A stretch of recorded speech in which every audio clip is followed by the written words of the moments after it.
चलो ये देखो, ये बात हो रही है French society during the date 18th century, मतलब 1799 तक। अब 1774 कौन सा, बोलो रिपीट करो। 1774 लुई 16 बोरबोन बिस्किट खाते हैं ना, बोरबोन फैमिली, वो एक्चुअली वो नाम ही से है। असेंडेड द थ्रोन, मतलब 1774 में राजा बने, और तब वो 20 साल के थे, मतलब क्या कब पैदा हुए थे, 1774 कब पैदा हुए थे, मतलब वो 20 साल के थे, तब वो कब पैदा हुए थे, यहाँ देखो, इस समय वो 20 साल के थे, तो पैदा कब हुए थे?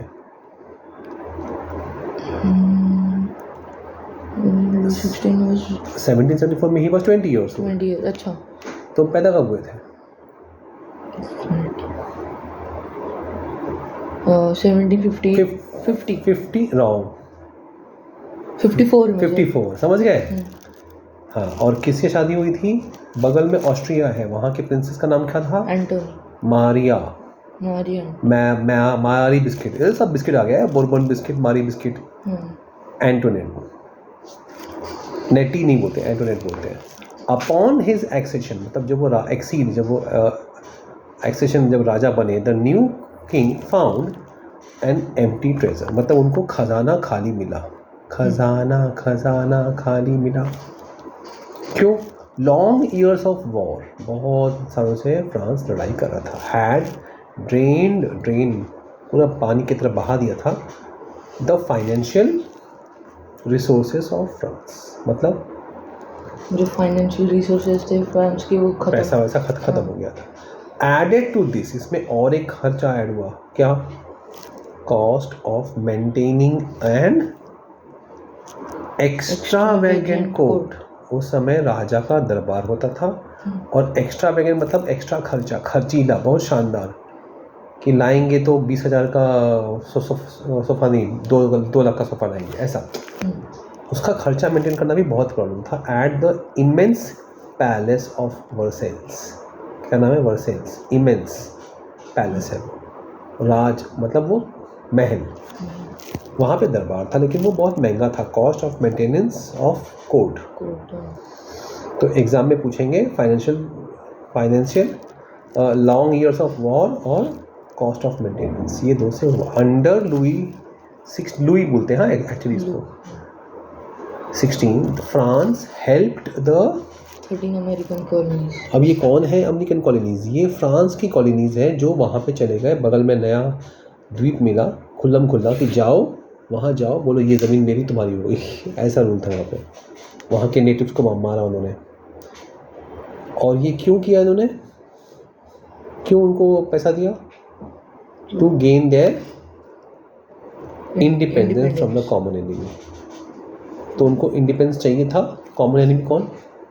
ब्रिटेन। पाकिस्तान की किसको एनिमी मानता है? इंडिया को। ये फ्रांस किसको मानता है? ब्रिटेन को। द वॉर, इस वॉर से added more than 1 billion livres, livre बोलते हैं, उच्चारण लिवर है। और ये लिवर क्या है यहाँ पे दिया हुआ है? क्या दिया हुआ है?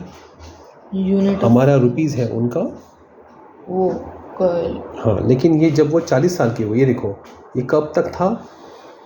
1794। ये कब हुए थे राजा? 1774। मतलब ये जब ये 40 साल के हुए तो वो कॉइन जा चुका था, जब कुछ और नाम आया।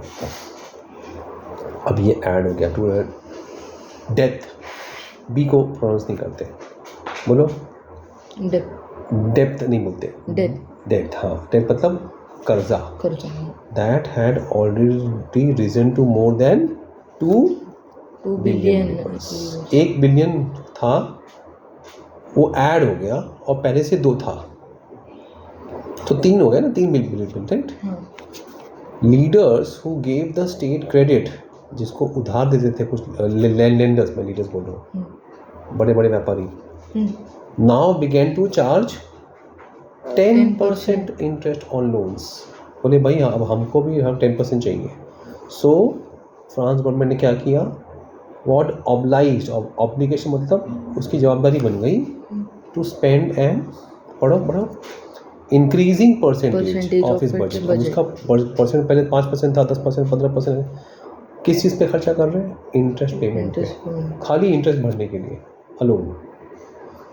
और रेगुलर खर्चा, to meet its regular expense, मतलब रेगुलर खर्चे को मीट करने के लिए such as the cost of maintaining the army को खर्चा लगता है, रोज खाना खाई, कोर्ट, रनिंग गवर्नमेंट ऑफिस को रन करना, यूनिवर्सिटीज़ को रन करना. The state was forced to increase taxes. मजबूर होकर उसको टैक्सेस इंक्रीज करना पड़ा. येट इवन दिस मेजर, फिर भी टैक्स बढ़ाने पे भी would not have sufficed. Sufficient word है ना, सफाइस, ये भी सफिशिएंट नहीं होता. French society in the 18th century was divided into 3 states. अब उस ज़माने में 3 स्टेट, जैसे हमारे पे जाति, ये बोलते हैं जाति व्यवस्था नहीं थी, भाई सब जगह थी. तुम्हारे यहाँ पे उसको स्टेट बोलते थे, हमारे यहाँ पे जाति बोलते हैं. और हमारे यहाँ पे जाति में भेदभाव नहीं होता, सब एक साथ रहते हैं. तुम्हारे यहाँ पे रहते थे, देखो, only members of the third estate paid taxes. First state second state के लोगों को टैक्सेस नहीं भरा. कौन है फर्स्ट स्टेट में? क्लर्जी. मतलब जो क्लर्जी म्हणजे काय? कोर्ट के लोग, ये चर्च के लोग, चर्च के ऑफिशियल्स, हाँ, है ना, चर्च के कर्मचारी, ऑफिशियल्स. सेकंड स्टेट में कौन था? नोबिलिटी, मतलब जो ऑफिसर्स होते थे. ऑफिसर्स कह दो उनसे. यस, ये जूम, ये हाँ अब हुआ है ना. और थर्ड में कौन आया? बिजनेसमैन. नहीं, देखो पहले सबसे पहले शुरू करो कि खेत में कौन काम करता है? पीसेंट्स. कारीगर क्या बनाएगा? चप्पल, जूता, मटका, लकड़ी, खटिया. ये फैक्ट्रीज नहीं थी उस समय. जो आर्टिसंस, ये लोग छोटे पीसेंट्स, लैंडलेस लेबर, जिनके पास ज़मीन नहीं है, जो रोज़ काम करते हैं किसी के यहाँ पे, सर्वेंट्स.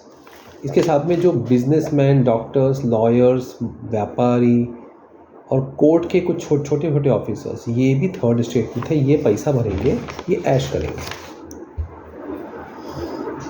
ये वहाँ का सिस्टम था, जाति सिस्टम था, राइट, है ना. और बोलते हैं कि इंडिया में जातिवाद है. The society